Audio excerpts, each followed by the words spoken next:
दोस्तों Indian railway finance corporation limited यानी IRFC की बात करें, स्टॉक के अंदर ज़बरदस्त गिरावट हो रही है।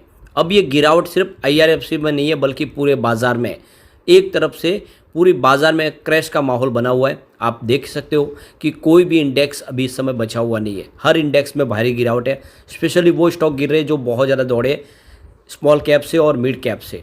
आप ये समझ ही सकते हो कि चौतरफा बिकवाली हो रही है और स्पेशली एफआई की तरफ से भारी बिकवाली हो रही है। आईआरएफसी पिछले दिनों बहुत ज़्यादा दौड़ चुका है। क्या ऐसे में आने वाले समय आईआरएफसी फिर से अपनी पुरानी है जो अपनी प्राइस थी उसके आसपास आ जाएगा? क्या इस समय आईआरएफसी से निकल जाना चाहिए?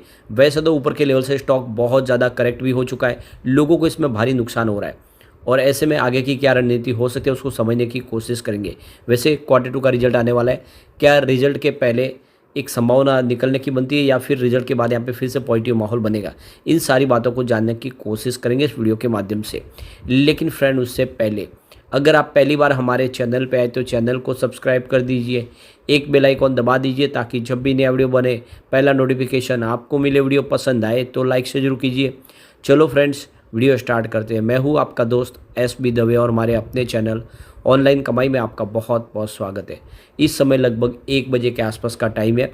बीएसई सेंसेक्स 63,261 के स्तर पे आ चुका है और देख सकते हो कि आज जो गिरावट है वो बहुत ज़बरदस्त है। करीब 787 पॉइंट की भारी गिरावट है, यानी बाजार त्राहिम त्राहिम कर रहा है। 1.23% की भारी गिरावट है। तो आप देख सकते हो कि बाजार लगातार गिर रहा है और ये छठा ट्रेडिंग सेशन है जब बाजार ने गिरावट दिखाई है। वैसे अगर आप देखें तो 17 अक्टूबर को बीएसई सेंसेक्स 66,428 के स्तर पे था। उस हिसाब से देखें तो 3,000 पॉइंट से ज़्यादा की गिरावट हो चुकी है। बहुत ज़बरदस्त लोगों को लॉस हुआ है और आप देखें तो रिकवरी की कोई संभावना दिख नहीं रही है। निफ्टी 50 18,882 के स्तर पे इस समय है और इसने 19,000 के स्तर को भी तोड़ दिया है। इस समय 240 पॉइंट की गिरावट है, यानी 1.26% निफ्टी 50 भी डाउन है। तो सारे के सारे जो देखें मेजर सपोर्ट टूटे हैं। ऐसे में एक पैनिक सेलिंग शुरू हो चुकी है और इसका रीज़न बना कि जो इंटरनेशनल मार्केट कल क्लोज है तो वहाँ से सिग्नल वीक निकल कर आए थे। डाउ जोन की बात करें तो 33,035 के स्तर पे आ चुका है, 0.32% की वहाँ पर गिरावट थी। S&P 500 की बात करें तो 4,186 के स्तर पे 1.43% की गिरावट के साथ क्लोजिंग हुई है और नेस्डैक कंपोजिट तो पूरी तरह से क्रैश कर गया। 12,821 के स्तर पे 2.43% की भारी गिरावट हुई थी और रिजल्ट 2000 इंडेक्स की बात करें तो 1651 के स्तर पे 1.67% की गिरावट। तो सभी इंडेक्स के अंदर बहुत भारी गिरावट थी और इस वजह से हमारे बाजार में ही गिरावट के साथ शुरुआत हुई। करीब 200-300 पॉइंट की गिरावट के साथ शुरुआत हुई और फिर एक तरफा गिरावट का माहौल बनने लगा। अब जैसे कि कल एफआई ने बहुत ज़बरदस्त बिकवाली की, रिकॉर्ड तोड़ बिकवाली की है। पिछले 2-3 महीनों में ये सबसे भारी बिकवाली थी। आप देख सकते हो करीब उन्होंने 9,075 करोड़ का नया इन्वेस्टमेंट किया, लेकिन सामने 13,312 करोड़ का अपना माल बेच दिया। तो उनकी जो बिकवाली का आंकड़ा निकल के आ रहा है वो 4,236 करोड़ का है। ये बहुत भारी बिकवाली है और इस महीने की तो सबसे बड़ी बिकवाली है। अब आप देख सकते हो कि जिस तरह से भारी मात्रा में बिकवाली हो रही है, बाजार के सेंटीमेंट तो पूरी तरह से बिगड़ते हुए दिखाई दे रहे हैं। आने वाले समय में और गिरावट हो सकती है।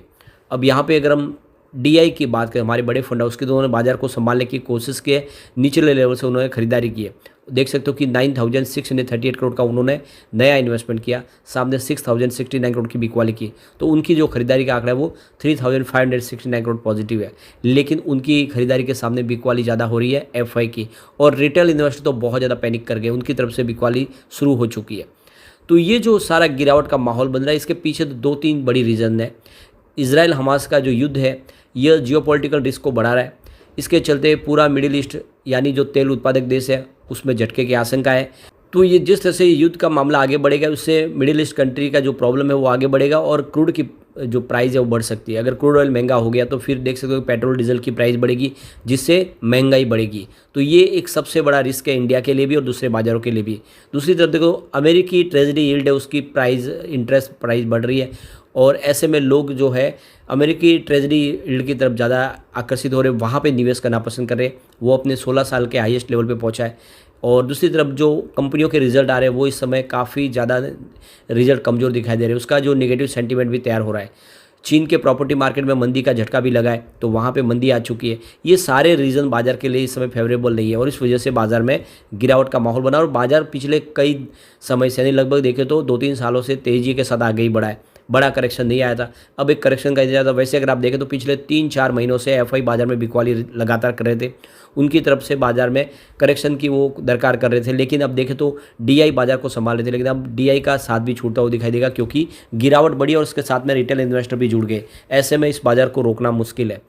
अब मार्केट एक्सपर्ट है, उनका कहना है, देख सकते हो कि डीआरएस फिनवेस्ट के फाउंडर रवि सिंह के मुताबिक खरीदारी के लिए वेट एंड वॉच की स्ट्रेटजी अपनानी चाहिए। उनका मानना है कि मौजूदा बेयरिश मार्केट में निफ्टी 18,600 के लेवल तक भी जा सकता है। तो ये आप समझ सकते हो कि बाजार के लिए इस समय जो संभावना निगेटिव बनी हुई है। ऐसे में आपको सिर्फ इस समय थोड़ा सा वेट एंड वॉच करना चाहिए, नया इन्वेस्टमेंट करने से फिलहाल अभी बचे।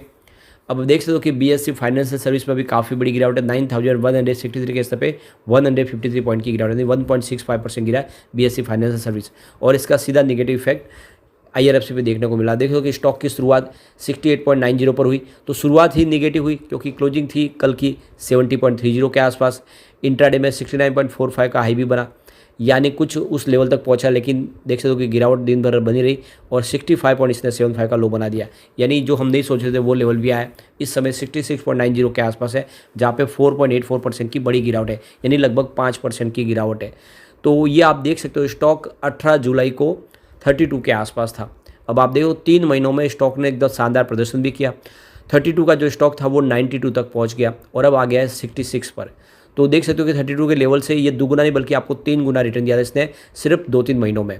और अब उसी रफ्तार से देखें तो स्टॉक ऊपर के लेवल से आपको काफ़ी कम होता हुआ दिखाई देगा, यानी दुगुना से 3 गुना जो रिटर्न था उसमें से आप देखें तो स्टॉक इस समय अपनी ऊपरी प्राइस और ये 18 जुलाई की प्राइस के बिल्कुल बीच में आ चुका है। आप देख सकते हो कि काफ़ी ज़्यादा गिरावट तो हो चुकी है, लेकिन अभी भी डबल रिटर्न मिल रहा है सिर्फ 2 महीनों के हिसाब से। तो ऐसे में अगर बाजार ने अभी गिरावट का माहौल बनाए रखा तो यह स्टॉक और भी नीचे आ सके, इसकी संभावना भी बन रही है। अब इसकी परफॉर्मेंस भी अगर आप देखें तो लगातार ये गिरावट के माहौल में बना हुआ है। 18 अक्टूबर को स्टॉक 77.50 के आसपास था, 2.1% की गिरावट हुई थी। 19 अक्टूबर की बात के स्टॉक की क्लोजिंग 77.60 के आसपास रही, जहाँ पे 0.1% की मामूली सी तेजी बनी। लेकिन 20 अक्टूबर की बात के स्टॉक की क्लोजिंग 77.05 के आसपास रही, जहाँ पे 0.7% की गिरावट हुई। और 23 अक्टूबर को भारी गिरावट हुई, 72.20 के आसपास स्टॉक आ गया 6.3% की बड़ी गिरावट के साथ में। फिर 25 अक्टूबर को देखें तो 70.30 के आसपास स्टॉक आया, 2.6% की गिरावट हुई और आज भी भारी गिरावट है। तो पिछले 3 ट्रेडिंग सेशन में अगर आप देखें तो ये जो गिरावट है ये 15% के आसपास की बड़ी गिरावट हुई है, लोगों को काफ़ी भारी नुकसान हुआ है। अब इसके लिए एक पॉजिटिव ट्रिगर है इसका रिजल्ट।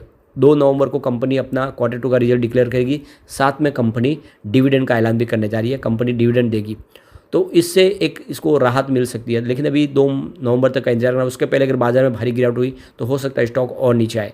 ऐसे में एक अपॉर्चुनिटी है, आप देखें ये डिप में जितना खरीदारी के लिए मौका मिला आप इसमें खरीदारी कर सकते हैं। वाकई में ये गोल्ड स्टॉक है, आने वाले समय ये आपको मालामाल कर सकता है। इसका कारोबार काफ़ी अच्छा है, कंपनी फंडामेंटली मजबूत है। आप इसके रिवेन्यू को देख सकते हो लगातार बढ़ रहा है। जून 2022 में जहाँ पे 5,627 करोड़ के आसपास था, वो जून 2023 में बढ़ के 6,681 करोड़ तक पहुँच गया।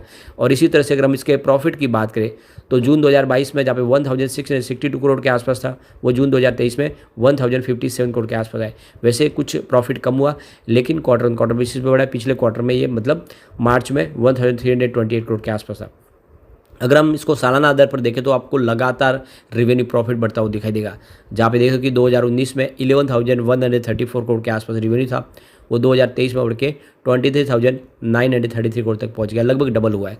उसी तरह से अगर प्रॉफिट की बात 2019 में 2,255 करोड़ के आसपास था, वो 2023 में बढ़ के 6,337 करोड़ तक पहुंच गया और प्रॉफिट डबल नहीं बल्कि 3 गुना हुआ है।